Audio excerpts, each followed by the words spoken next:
Welcome to Tech Bites with Dan Hafner, your gateway to the future of innovation and technology. Dive into the exciting world of software where cutting-edge tech meets creativity. Explore no-code solutions that empower businesses to thrive without traditional barriers. Hear inspiring stories from tech pioneers and industry leaders who are changing the game. Join us on Tech Bites and transform the way you think about technology and business. Hey everyone, welcome back to the show. Dan Hafner here, and I am joined by Adam Korga. We're going to talk a little bit about some very interesting stuff. There's a lot of things going on with the complexity of technology, but it's also getting simple, but it's also going crazy. Adam's been in the IT world for over 20 years. He's seen it all. He's been around for quite a bit of these transformations, all these things going on. So I decided to bring him onto the show to have some kind of just maybe if you guys could be a fly on the wall for this one, I think you'd find a lot of value out of this, because he's worked with people as far as demystifying all the jargon and all the different just crazy complex stuff that a lot of us kind of deal with in this world from day to day. So I'm very interested to have him on the show. So I'm going to bring him in here in just 1 second. But as always, thank you all for joining. Thank you for listening to the show, watching the show, however you're consuming this. If you have just heard of the show and if you're new, welcome. Please go back and listen to some other episodes if you find them interesting. We have a lot of different content on this show. But if you are a senior and you've been around for a little while, welcome back, and keep sharing, keep reviewing, keep engaging with the show, because it's really, really helping us get a lot more popular. We've been going up and up the charts. It's been amazing to watch, and I just want to thank all of you listeners and consumers of the content here. Just before we get started, so with that being said, Adam, welcome to the show, man. How are you? Hey, how are you? And well, I'm very good, and I'm happy to be here. And how are you? Absolutely. He is joining us from Berlin, I believe. Yes. So I always have a soft spot for. I'm not a fellow German. I'm like 50% German as far as my genealogy goes. Don't worry, I'm also not German, so no problem. Right. No, you did say that. You did mention that before. Yeah. Yes. But anyway, just give us the quick view. I know I kind of give you a little bit of an intro, but just in your own words, give us the 30-second overview of what you do and who you are. Okay, so like you said, I work for about 20 years in IT. Started as backend engineer last couple of years, mostly so-called platform cloud. So the stuff nobody sees, but everybody complains when it stops working. In various scales, from software houses, freelancing, also corporations. And I started noticing patterns. And let's just say I have enough ego to start talking about this. And here I am. So I like to analyze, think about systems, about how it is organized, also in the, let's say, quasi-social aspects of that. But I also believe in learning from failure. So instead of focusing on another success story, I prefer to analyze what's going wrong in the industry, just as a source of the more tangible and learning experiences. That makes sense. I mean, so let's start there, I guess. I had another thing I want to ask, but we can get to that in a second. But what is going wrong? I mean, what? So in specifically, you've had some experience in the software development world, correct? So what would you say? We're kind of in the middle of this. I think they call it the AI software war, right? It's all of these tools that are. You have Claude, you have ChatGPT, you have Grok, you have Gemini, you have all these different tools that is seemingly in this race to make software engineering and software development 100% robotic, as good as it can possibly be, right? What do you think are some of the inherent problems with that entire thing? Well, that's a very interesting question, but I can think of three competing issues. One is another hype cycle. yeah, there is discussion if we are in the bubble, hype, and yada yada. But there is something. 25 years ago, we had the web .com bubble. Now we have AI. Of course, a lot of good in the technologies and progress will come up from it, but there will be also some issues, like during .com bubble, there were pets.com, and everything that had .com was suddenly a multi-million investment. But during that time, Amazon and Google started, so something appeared. Something like that happens right now. That's one thing. Second is that people really like to believe that it's something super new, that it would solve all the problems just because it's a new technology, and try to apply it to pretty much everything. While, like every other technology that happened and will happen, it is a set of great tools, but you need to understand what they can do, what they cannot do, what they cannot replace. And this finding limits of what they cannot do is still blurry. Let's say I like to think that I have a little bit of understanding what they cannot do, but hey, I'm just a person. But there is also most interesting aspect actually is related to the fact that entire industry is learning totally new business model. I recently had some conversation and thought about that entire generation of management is learning totally new business model, totally new incentives. Everything they learned just went to trash. Like entire big tech entire generation of management in big tech was learned that high engagement, time spent in the system is the highest value they can have, because, well, if you look at social media, the more time somebody spends, the more money from advertisements they have. In streaming portals like, I don't know, Netflix, Spotify, and so on, more time people spend, the more higher perceived value. So the lower churn and bigger and more audience, more subscribers. In AI, more time spent in the system means one, much higher cost. Second, frustration because people don't want to have a chatty conversation. They just want answers.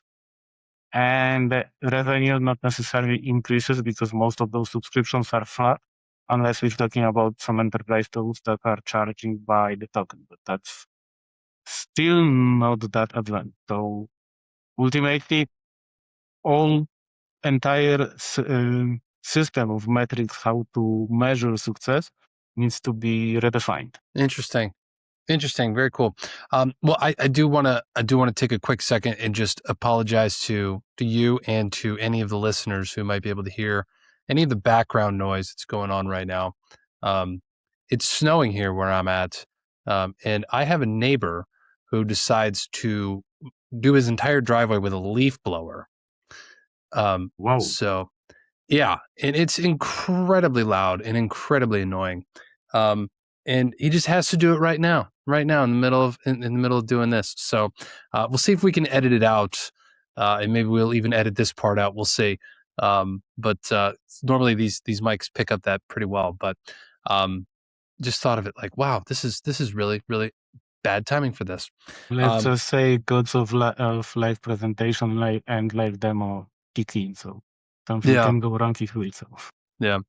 Well, no, that's good. So, well, and another thing I wanted to ask you about too is, you know, one of the topics I've seen that you talk about a little bit is this topic of digital transformation. You know, and that's kind of one thing that software has that software does enable with companies, right? I've done this. I've helped several companies, you know, kind of digitize their offline processes, maybe outdated paper things or spreadsheets even, into like a software tool or a way to like streamline things. So it's like a digitization, right? Now, I have found, and I have seen stats all over the place. I can't really name any off the top of my head, that a lot of digital transformations fail, and a lot of times it can really be for reasons other than the technology, right? So why is that? Like from your experience, do you have any insight to any of that at all? But most of the failure, in my opinion, most of the failures in the technological world are not necessarily due to technology, so it doesn't surprise me. But to me, there is a mix of, on one hand, people don't necessarily understand what technology is. Like, I'm not sure about US, but in Europe, there is a common problem of, for instance, understanding who owns the data, how to protect it, and yada, yada, yada. But on the other hand, forgetting that somebody who is at the beginning of the journey should not necessarily try to copy the biggest players in the industry. Like if you're opening on an e-commerce store, maybe copying everything that Amazon does is not the best idea for you for various reasons. So there is also about finding a balance of that. So from my experience, don't try to solve everything at once. Maybe go slowly and learn what you're doing. That applies to adopting any process also in person. Actually, it works for me. Makes sense. Makes sense. Yeah. Yeah, I think that's yeah, and I've talked about this with some other people. I think there's a, there's a lot of, no matter how advanced I think technology can become, there's always going to be human uh, error and human flaw in things, and that's kind of one thing that is never really escapable for us. Sometimes Well, is that we always kind of get in our own way, you know? yeah, but at the end of the day, technology is built by humans. So if you look under the hood of the common mistakes, I'm recently doing a lot of research on that, so maybe I'm on automatic. But if you look under the hood, what's going on, you'll see that the mistakes are just, or technology just mimics how people think, how people do. So yes, it's very easy to come to conclude that, or to find at some point human element under all the layers and stuff, even if it's not the human element in the organization that tries to digitize, but the organization that created the tool, but there is still human element involved. So Yeah. you won't run away from that. And also, let's remember that there is even a law about suggesting something like that. It's called Conway's law, which pretty much says explicitly that every software will over time will have the architecture reflecting the organization structure. Okay, can you repeat that again? Because that was actually going to be my very next question. So Was Conway's law? Conway's law says that every software developed over time will have the architecture reflecting the organization that was developing. It's so that you have separate you probably would have microservice architecture, not necessarily because that's the optimal split, but because you had a couple teams and you needed to distribute the modules between those teams. Over time, the organization changes the structure because somebody needed to be promoted, somebody left the company, and so on. And then those modules are moved because somebody needs to manage it, and so on. So it is visible in the software over time, and moreover, it's almost like a geological survey that the oldest, most legacy code is pretty much representing how the company looked 5 years or 10 years ago, and the newest modules represent how it looks like now. Yeah, it's pretty interesting. I mean, I think like, so there used to, I came from an agile type of environment where we used Jira and we had all the different, Yeah. stand-ups and all that kind of stuff. Sorry for Is laughing. that starting to be a thing of the past? Is that starting to be like a dinosaur type of thing, or is that still useful today? Ooh, that's so. In my opinion, agile was and will be useful, but I like to talk about cargo cults in context of agile because that's another tool that we like to use as a buzzword without fully understanding what it is for. So depending who you ask, Agile provides different values. For instance, if you ask business people or management, it speeds development up, while we forget the basic meaning of the word, which is agile, which means swift, able to change direction. It's not fast. If you compare, I don't know, I like the analogy to mountain skiers. If you look at downhill, slalomists will never be as fast as downhill, but he will be much more agile and will be able to change direction. Yeah. And we keep confusing that. We have the ceremonies just because somebody said that we need to have ceremonies without fully understanding why do we even bother. And then there is also the conflict between different departments and different needs. As the bigger the organization is, the more likely you'll hit into something that I like the term water scramble, where planning needs to be in quarterly, yearly planning, and so on. So we need to predict everything. Then the development pretends that they do in Scrum, in Agile mode. And then the testing and release is back to the waterfall. So is it Agile? I wouldn't say so. But it's how it looks like. Yeah, that's really interesting because I mean, if you think about like how fast you're able to go with AI now, it's like super agile. It's like you can go at the if agile was an improvement on like a waterfall approach, right, where you're like just like you said, you're dumping things annually or quarterly.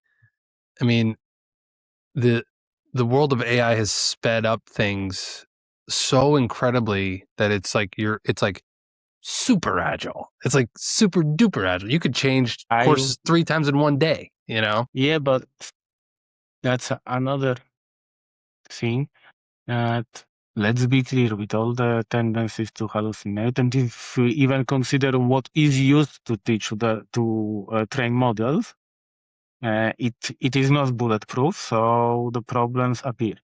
And yes, the speed of creating new code and new software speed is increasing, but it doesn't mean that our ability to understand what's going on and just get a grasp of this complexity is improving, which means more and more problems. And I even saw some studies, I won't quote sources right now, that 2025 was the first year in over a decade when the amount of manual toil work increased. It was year over year, it was decreasing, but in last year it was over 30%, which was the first year in over a decade when year to year the amount of toil work in the software department increased in the time when the agile where AI was supposed to automate everything. So is it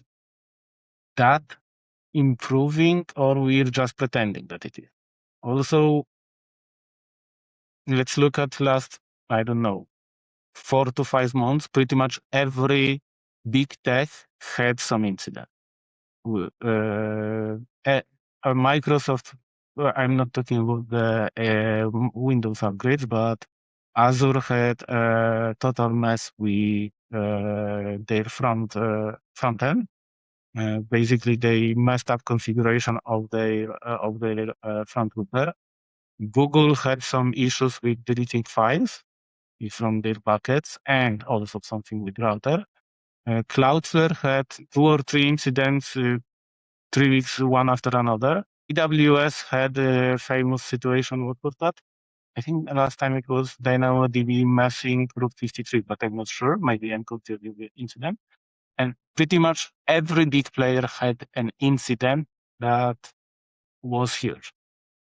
And personally, I wouldn't say that smaller companies didn't have them.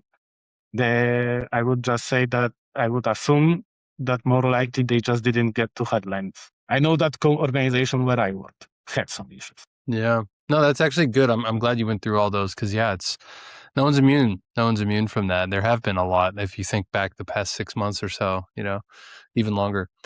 Okay, interesting. I had another vein I wanted to kind of follow up on with you with, because I saw that you kind of had a bunch of different things here, and this one really struck a chord with me because I've literally just had a conversation with a client of mine recently. It's in this idea of technical debt. You kind of hear this from time to time. I had never heard of this term when I first started out in this business. I really didn't know what I was getting into, to be honest. But then the longer I was in it, I heard this term technical debt, and I was like, what the heck is that? And obviously, it's when you just have a bunch of different tools or different things that really don't get used because you needed them at one point, you move on, you forget about stuff, you kind of have this whole web of all these different things. Now, I just got off a call this morning with a client of mine who's a CEO of a business, and I was kind of having this conversation. I was kind of having this of like, hey, we built this tool for you, but it also in the past couple of years we've built it to kind of, it was patchwork of like, hey, we want this feature now, we want this, we want to change this, we want to do this, and we took a step back and honestly, and this is partly on me as well, but there was kind of some accumulation of like, man, we got a lot of stuff in here that's just kind of like junky. Like we really should kind of change some stuff, so how do you, but it's different explaining this idea of technical debt, so to speak, to a developer versus a C-level, like a CEO type of person, right? They just speak different languages usually. So I'm curious, like, how do you explain that to someone at that level? Maybe at least I could learn something, if not the So audience as well. in Paradox, I find it easier to explain it to business people or C-level than to have a consistent definition and agreement what technical debt is with the engineers, because, like you mentioned, it's very commonly, very frequently repeated. But if you start digging into what it really is or how to really measure it, it's becoming problematic because it's very fuzzy there. But the concept itself is actually quite easy. And what I like to do is I compare it to financial debt. Basically, as an organization, you do take some credits to speed up the growth of your organization. You can use your credit card, take some credit from the bank or whatever, and now you have a choice. You might take these credits to, I don't know, buy a new coffee machine to every kitchen in the office. That's consumption debt. Maybe not the wisest thing to do, but I'm not judging. But you can take a credit to, I don't know, increase your production power, I don't know, speed up investment in some new product, modernize your tools, your machines in the factory, and so on. That speeds up the growth of the organization, and that's strategical finance, which is most likely smarter, but in both cases, you will need to pay it back. One thing, you will need to pay the debt itself. Second, the interest. And you need to track it to know how much interest you need to pay every month. If you go too heavy on the debt, then everything you earn will go to pay back the debt, and the company wouldn't, in best case, wouldn't grow, most likely wouldn't survive. Technical debt works at the end of the day pretty much the same. How it's created, it's more or less the effect of taking shortcuts or not cleaning up everything what we do. Maybe something was hard-coded, maybe sometimes we decided to copy a piece of code to another place instead of doing refactoring to avoid repetition. Never mind, let's not dive into technicalities. But the moment you do this, you make, as the name suggests, debt that you will need to pay back. It won't be on the financial level, so it's much harder to track. but the payment of the interest will be in the speed of your engineers. And again, sometimes taking this debt is the smartest thing you can do because it allows you to push new features to the market faster, validate it, and so on. Sometimes it is just laziness of engineers or short seeing from the management. Sources of that can be different, and that's a little bit like consumption debt, which is not good.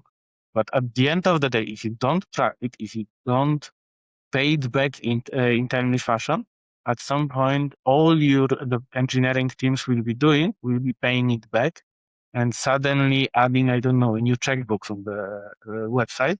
Instead of taking 10 minutes, will take 3 days because we are afraid what could be destroyed, broken just because you added some parameter.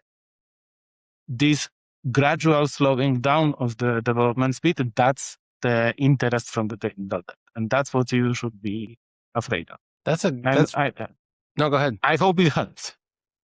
That was good. Yeah, that is. I was just going to say that's probably the most clear breakdown of it I've ever heard. That was very, very well done. I really like the analogy there. Interesting. Yeah, and it's because the way you tied in interest with it is also it makes a lot of sense. It makes a lot of sense because in our minds as a developer, you're thinking, oh, I'm just copy and pasting this because it's helping me move faster. It's actually it's a good investment. It's a good way to do that. But like you said, in those small ways it can add up and it can slow things down eventually. Yeah, that's why it's called debt. It's surprisingly similar concept actually. Interesting. But yeah, like I say, much harder to track. I don't know if you had some experience or ideas how to track it. I would be happy to maybe adopt something in my.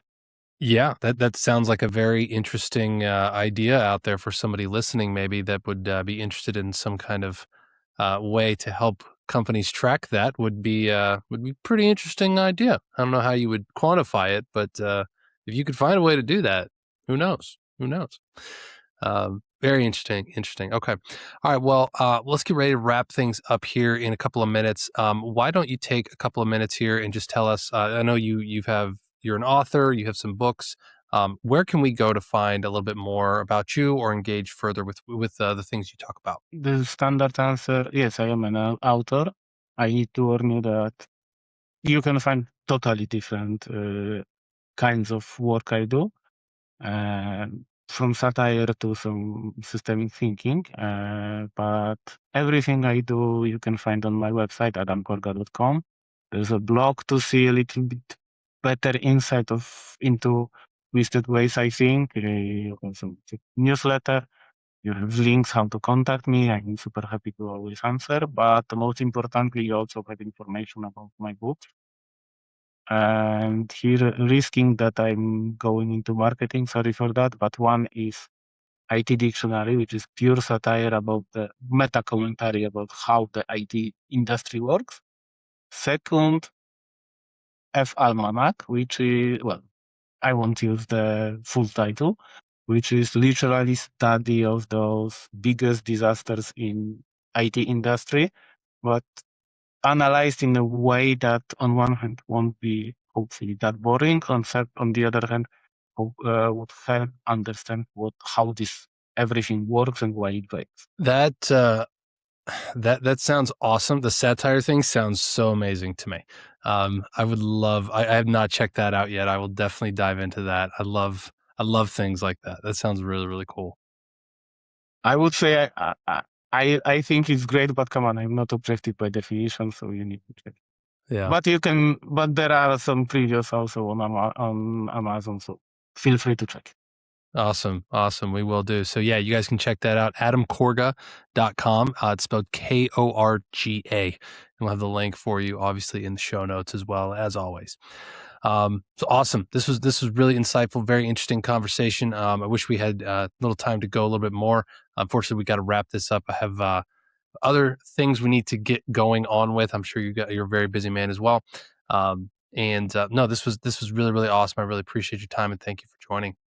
Thank you for having me, and well, it was great conversation from my end as well. So again, thank you.